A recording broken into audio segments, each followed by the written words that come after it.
আমরা কারো লাল চক্ষুকে ভয় করি না ভাই, আমরা ভয় করি শুধু আল্লাহ রাব্বুল আলামিনকে।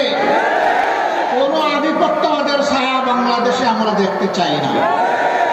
অবশ্যই বিশ্বের সকল সভ্য দেশের সাথে আমরা বন্ধুত্বের সম্পর্ক চাই। আমরা প্রতিবেশীদেরকে আমাদের প্রতিবেশী হিসেবে দেখতে চাই। আমরা কারো উপর খবরদারি করতে চাই না, আর কেউ এসে 56,000 বাংলাদেশের উপর খবরদারি করুক তাও দেখতে চাই না। আমাদের কথা একদম পরিষ্কার।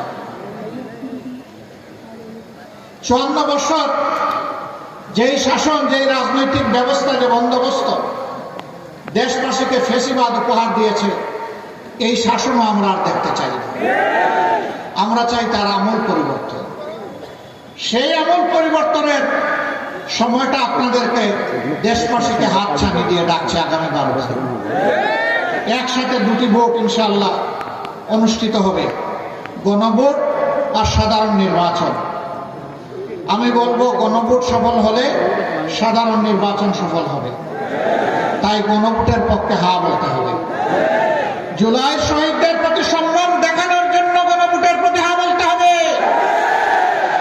আপনাদের বুকের সন্তান আবু সাইদ বাংলাদেশকে পরিবর্তন করে দিয়ে গেছে, গোটা বাংলাদেশকে উদ্দীপ্ত করে তার জীবন উপহার দিয়ে এ দুনিয়া থেকে সে চলে গেছে। সে আওয়াজ দিয়ে গেছে, হে বাংলাদেশ, তোমাদের হাতের তালুতে আর তোমাদের ঘাড়ের উপর, হাতের তালুতে আমার রক্ত, ঘাড়ের উপর আমার লাশ আমি উপহার দিয়ে গেলাম। আমাদের স্বপ্ন বাস্তবায়নে তোমরা শহীদদেরকে ভুলে যেও না। আমরা কথা দিচ্ছি, আমরা ভুলে যাব না ইনশাআল্লাহ। ওরা কি চেয়েছিল?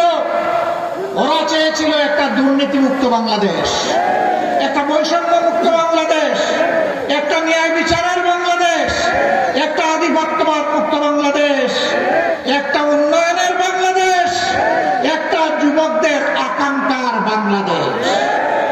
রাস্তায় নেমে স্লোগান দিয়েছিল, উই ওয়ান্ট জাস্টিস। বুক পেতে দিয়ে বলেছিল, আমার অধিকার আমাকে দাও, নইলে আমাকে গুলি দাও। ডানা মেলে বলেছিল, বুকের ভিতরে তুমুল ঝড়, বুক পেতেছে, গুলি কর। গুলিকে পরোয়া করে না। দেশবাসী, আমরা কি আবু সাইদ ও তার সঙ্গী শহীদদের কাছে ঋণী নই? এই ঋণ পরিশোধে আপনারা প্রস্তুত আছেন? সদা জাগ্রত পাহারাদার হিসাবে সবাইকে প্রস্তুত থাকতে হবে। আকাশ, নীল আকাশ, মাঝে মাঝে আকাশে শকুনের ছায়া দেখা যায়। ওই শকুনের ছায়া যেন বাংলাদেশের মাটিতে পড়তে না পারে। আপনারা সাবধান থাকতে পারবেন তো? পরপর তিনটা নির্বাচন, 14, 18, 24। আমাদের যুব সমাজ, আমাদের সাধারণ মানুষ, আমাদের ভাইয়েরা বোনেরা একটা ভোট দিতে পারে না।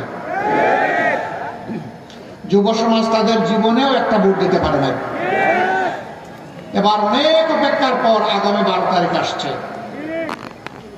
এই 12 তারিখ শহীদদেরকে সম্মান করতে গিয়ে বাংলাদেশের বস্তা পছা অতীতের 54 বছর যেই ব্যবস্থা শাসকদেরকে দুর্নীতিবাজ, চাঁদাবাজ, দখলবাজ, মামলাবাজ, হত্যাকারী, খুনি, ধর্ষক এবং আয়নাগরের নায়ক নায়িকা বানায়, তা পরিবর্তন করে দেওয়ার জন্য আমরা হা ভোট দেব ইনশাআল্লাহ। হা ভোটের পক্ষে জোয়ার তুলতে হবে। সেই হা ভোটের জোয়ারে অতীতের বস্তা পচা সমস্ত ব্যবস্থা যেন ভেসে যায়।